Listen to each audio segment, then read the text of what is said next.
વેપારીએ સગા સંબંધીઓ પાસેથી ₹2 કરોડ લીધા હતા. છેલ્લા 2 મહિનાથી વચગાળાના જામીન ઉપરથી ફરાર થઈ ગયેલા કાચા કામના કેદી કિરીટકુમાર મધુભાઈ પાલડિયાને સુરત ક્રાઇમ બ્રાન્ચે વેસુ વિસ્તારમાંથી ઝડપી પાડ્યો છે. હૈદરાબાદમાં સુપરસેલ્ડ ઇન્ડિયા નામથી ઓટોમોબાઈલ્સ વેપાર સાથે વિનય નવીનભાઈ સંકળાયેલા છે. તેમના એજન્ટ લક્ષ્મીનારાયણને સુરતના પીકે ઝા તથા તેના એજન્ટ સુમન તેમજ સાર્થક સાથે થયેલી વાતચીત મુજબ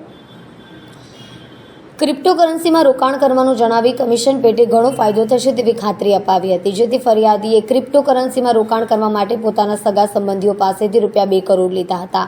સુરત શહેરના વરાછા વિસ્તાર ખાતે આવેલા શ્રી સિદ્ધિ એન્ટરપ્રાઇઝ નામની આંગડિયા પેઢીમાં ઘણી આપવા છતાં આરોપીઓના પ્લાન મુજબ ફરિયાદીના એજન્ટ લક્ષ્મીનારાયણના ખાતામાં ટ્રાન્સફર નહીં કરતા આરોપી પિન્ટુ ઝા તથા અમિત અને સુમન અગાઉ કરેલા પૂર્વ આયોજિત કાવતરા મુજબ મધુકર, રાકેશ, રાજુ, વિક્કી, કિરણ પાલડિયા તથા શાહરૂખ વોરા તેમજ બીજા અજાણ્યા શખ્સો સાથે આવી મારામારી કરી હતી. ફરિયાદીના રોકડા ₹2 કરોડની લૂંટ કરીને નાસી ગયા હતા, જે અંગે ફરિયાદીએ 5 ફેબ્રુઆરી વર્ષ 2022ના રોજ વરાછા પોલીસ મથકમાં ફરિયાદ નોંધાવી હતી. આ ગુનામાં વરાછા પોલીસે કુલ 12 આરોપીની ધરપકડ કરી હતી, લાજપોર જેલ મોકલી આપ્યા હતા. કેસમાં આરોપી કિરીટ મધુકર પાલડિયા લાજપોર મધ્યસ્થ જેલમાં કાચા કામના કેદી તરીકે જેલમાં હતો. આ દરમિયાન ગુજરાત હાઈકોર્ટ અમદાવાદના હુકમને આધારે 7 દિવસના વચગાળાના જામીન મંજૂર કરવામાં આવ્યા હતા. 5 એપ્રિલ 2024ના રોજ તેને જેલમાંથી મુક્ત કરવામાં આવ્યા હતા અને તારીખ 13 એપ્રિલ 2024ના રોજ પરત જેલમાં હાજર થવાનું કહ્યું હતું, પરંતુ આરોપી હાજર ન થતાં ફરાર થઈ ગયો હતો.